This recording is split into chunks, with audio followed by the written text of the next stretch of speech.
Hello， 朋友们，大家好，我是 NYE， 今天要带来的是英雄联盟手机版激斗峡谷的技巧教学。那这部影片呢，我会从各个方面的角度去给大家来讲解关于激斗峡谷的技巧。所以，就算你以前是没有玩过英雄联盟端游的玩家，相信看完这部影片也能够让各位更轻松的上手这款游戏。那如果你以前是玩过端游的玩家，那就更好了。相信透过这期影片的讲解，可以让你直接找到状态，那很快的就上手。那等一下会给大家来讲解的是在台服开之前，在国际服先行打的一些实战理解。那国际服我目前只有翡翠，跟以前在端游的精英比起来还是有点距离的。那没有关系，等台服上线之后，我也会继续的来为大家介绍新版本，然后也会重新的继续冲分。所以喜欢的玩家别忘了赶紧点击订阅频道。那未来上传新的影片还有直播的时候，都可以第一时间的看到。另外为自己的频道活动工商一下，加入频道会员的观众，那将可以在12月27号参与我频道会员 iPhone 12的抽奖。除了 iPhone 12之外，也有很多其他的小奖，而且每周会针对不同游戏去办一下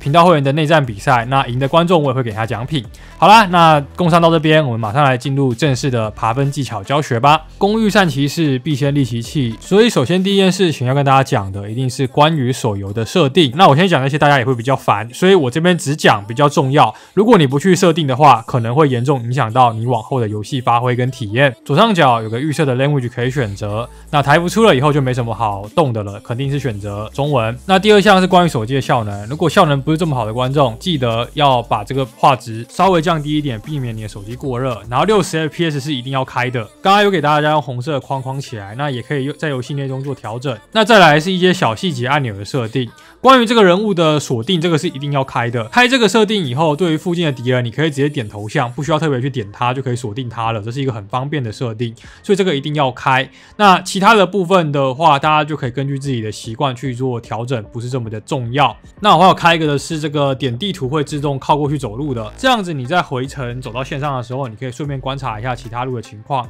决定要不要去支援会更为明确。那还有个镜头小地图可以去调视角，这个是我玩到后来才知道有的东西，那后来也就没有特别的用，真的会给大家看一下实战是怎么样去用这个镜头的。那如果在游戏内怎么样去调这些设定呢？进入游戏小地图旁边会有一个齿轮，齿轮点开来就可以进入到像刚刚前面的设定，不过没有这么的齐全。那就像刚刚讲到的，60 FPS 必须要开，然后人物锁定必须要开。基本上就大概这两个部分是一定要开的，剩下大家可以自行去决定要不要去做调整或使用。那还有就是激斗峡谷其实可以自定键位，不过呢我是觉得没有必要，所以这个部分大家可以自己去调整成看要不要调整自己想要用的。那再来给大家看到的是刚刚讲到的视角的拉扯，透过拉扯这个眼睛的视角，我们可以去调整人物在视角之中的位置。那可以看到本来人物都是在中心的，透过拉这个眼睛之后，你就可以选择去把人物调到不同的地方。有的人会觉得这样对线比较舒服，那这个也是见仁见智。也就是前面两个60 FPS 跟人物锁定，这个麻烦这两个大家请务必要打开，不然会很大的限制你的游戏体验。那设定这个无聊又冗长的，赶紧给大家草草带过。来讲最重要的激斗峡谷的等级机制。激斗峡谷不同于端游，等级的话是在5等的时候就可以学大招了，满级是15级，15级的时候你的所有技能都可以点满，所以你的手游1、2、3技能对应的是端游的 QWE， 那这3招都只能学4级，至于大招则是只能学3级，所以这个点请大家务必要记得。因为在 DOTA 类型的游戏，一个英雄学大招的与否通常是2个概念，所以如果你要抢等级上大招强打一波的话，记得是在5等的时候去做这件事情。不过这个抢5等硬打一波的套路在手游不好实现，因为对方只要有认真在看你的旁边等级经验条，其实他是可以看得出来你还多久升级的，那就没办法像端游一样在打线的时候运用这个技巧强行单杀对方。那既然如此，为什么还把这件事情一直在重复的讲呢？因为肯定是有例外的。为什么你5等了啦？没错，大家可能猜到了，因为当前的手游版本呢，最快能上到5等的不是中路线，而是打野位。好农的英雄基本上在2分钟之前就可以学会大招，那在中路线想学会大招的话，在2分20秒的那一波兵，所以这20秒之间是打野玩家可以很好去利用的时候。所以一个打野角色如果在第一波时间出来 gank 是5等的状况下，那基本上这波 gank 可以说是必死的。那甚至像这个样子，如果舍得交闪现，使用 Q 闪等技巧，那这一次的 gank 基本上是100%可以拿下。那手游能做到的操作，菲艾的 Q 闪、李信的 R 闪、嘉文的 EQ 闪，然后亚素的 EQ 闪，反正电脑能做到的操作，手游都能做得到。那不过像嘉文跟李信是有简化他们的操作的，这个我就不打算拿来凑数当一个技巧去讲了，大家自己知道就好。那也记得，如果不熟练的话，记得开制定，多磨练几次就会熟练了。总之 ，Q 闪、R 闪之类的技巧，不单是为了耍帅，很多时候用这样的技巧来做跟进，其实是蛮有必要的。所以大家还是要去好好熟悉一下这个技巧。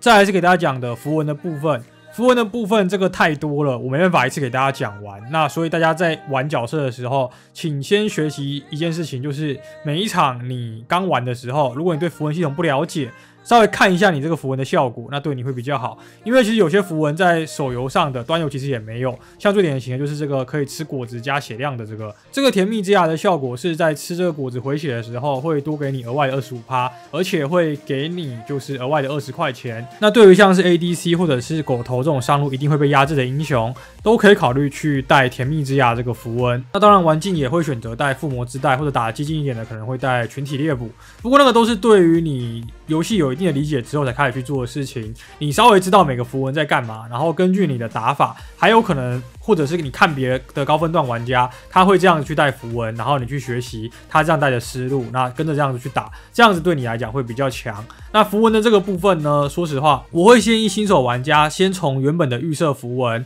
然后去看1-2个高分段同样英雄的玩家他带的是什么符文，那去带一下。看一下带这个符文的效果怎么样，跟你原本带的那个符文的差别在哪里，你能够体会出来再去做更改，而不要盲目的去选择别人的符文。那如果你是端游的老玩家，那肯定就对于什么征服者、瞬击步伐那些主要符文都非常的清晰。那小符文的部分看了几次也就比较有概念了，再从中去挑几个特别强势的。那这些符文怎么带的部分，以后做英雄教学的时候，我会特别的讲，可以到那时候再来看，会比较清楚跟有个概念。那很多人可能会想说，这些符文的差别影响的很大吗？其实必须要讲，能不能有效的运用你的符文，会有很大的差距。来这边大家可以看到的是一波下路的对拼，我7等没有大招对抗这个有大招的石头人，那第一波换血换了一半，这边吃果子之后把血量给拉平了。那在征服者没消的情况下，我强行上去硬打一波，完成了一波单杀。很多人可能端游的玩家就明白，因为我就是仗着征服者的符文强势效果，一波打到底的话，征服者会大于不死之握，这就是一波有效运用的符文的差距，那去弥补了自己的伤害不足以及没有大招的劣势。所以当你了解这些符文以后，它就会帮助你在对线上有很大的优势。符文的一些基本说明我就不特别讲了，给大家来简单明白几个符文的强势处跟它的优劣吧。首先是征服者。征服者是所有符文里面叠满里面最强的符文，没有之一。强势之处在于叠层叠满了，只要他还活着，可以继续跟你硬打下去，那他的这个伤害就会逐渐超过所有的符文，持续性最高的伤害符文。所以对正在征服者符文的对手，尽量避免跟他这样子一波拼到底。再来讲一下死亡电刑。死亡电刑的第一时间的瞬间爆发是所有符文里面最高的，最适合给刺客角去带这个符文，因为刺客角色通常在第1秒钟可以打出3个以上的连招加上普攻，那是可以秒触发电刑的。可是电刑有25秒的 CD， 所以碰到征服者的角色，要么第一波你把他打残了，让他不敢跟你继续打，不然就是如果他没被你灌残了，他跟你对 A 的话，你就会逐渐败下阵来。跟征服者的持续高伤不一样，处于爆发型的。那再来是瞬击步伐，这是一个 A 了会回血加跑速的符文，就是一个拉打符文。它算是给适合风筝的角色，或者是前期对线很弱但成长起来很强力的英雄，例如阿卡丽、赖线拉打2相移的主符文。然后再来是不死之握，这算是给近战坦克去做使用的，因为近战坦克血通常比较多，有伤害又有回血，可以理解成坦克用的瞬击步伐。那再来是生命之泉跟裂地冲击这2个符文。生命之泉的符文是比较适合你的 ADC 特别强，是双排的时候去带的，因为你只要有缓到对方的话，你的 ADC 一旦打这个人，他是会回血的，所以 ADC 可以有非常容易的 carry 能力，因为 ADC 在手游里面本身就是一个很强的位置了，那当上这个符文是超级无敌的，最适合的角色应该是布朗姆。那裂地冲击跟生命之泉很像的地方在于，都是他们要控制到敌方的英雄才能够触发的，可是裂地冲击的强势点在于说，如果你去开战冲进了人群里面，那你第一波如果伤害扛不太住的话，透过带这个符文，你就有很高的双防，可以去扛住这个伤害。那召唤艾丽的话，就是给有护盾的法系辅助角色去做使用的。7道高手的话，这个符文我在手游其实还没带过，那我不确定强不强，端游已经被移除掉了，手游也很少看到有人带这个符文，所以如果你带这个主符文的话，能不能赢我不知道，但我相信你玩的应该是快乐的。那以上就是8大主符文了，这边给大家介绍完，希望大家对于这个符文有一点点比较明确的认知。那再要给大家讲的是装备的部分，装备其实也和符文一样，它都有系统推荐预设的，但其实有些情况下你是要改变你的出装的。这边我用战机图给大家来看实例，就是为什么我要这样子去做出装。首先，如果你碰到全 AD 阵容的菜刀队，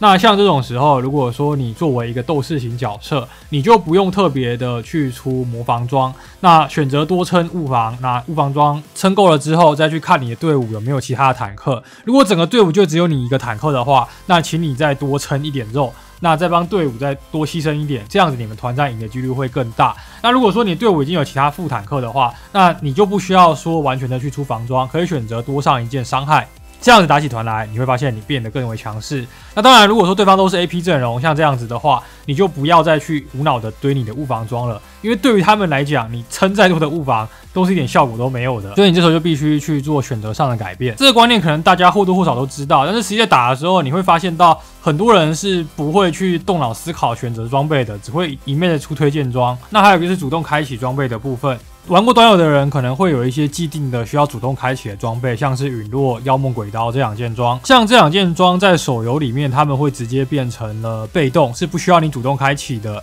手游很贴心的一个地方是在于，所有主动要开启的装备，像是日轮、海克斯科技腰带或者是传送等等的，全部是归类在于你的鞋子往上升级。所以这个同样的也变成说是要你根据你的情况去做选择鞋子升级的附魔，因为它是你唯一可以开启的主动道具。那像平常玩的坦克角比较多的话，多半选择升级日轮。那如果说你玩的是狗头的话，可能会选择荣耀头盔。如果情况有需要，也是可以选择去升级 TP。然后还有就是像你玩 AD，平常都选择出水银头带，但如果对方全是刺客，那就乖乖出金人，自己不要死会比较好。那其实想给大家讲的观念跟技巧很多，但是碍于时间的关系，能讲的大概就是这么的多。未来会根据就是我玩的路线还有角色，那去给大家分别去做介绍。在手游的话，原则上我是打野，还有打 AD 跟上路这3个位置居多。辅助的话当然也会玩，那最少玩的是中路。希望这期影片对不论是新玩家还是老玩家都有帮助。那本期影片就到这边给大家告一个段落了。我是 NY1，我们大家下期再见。Victory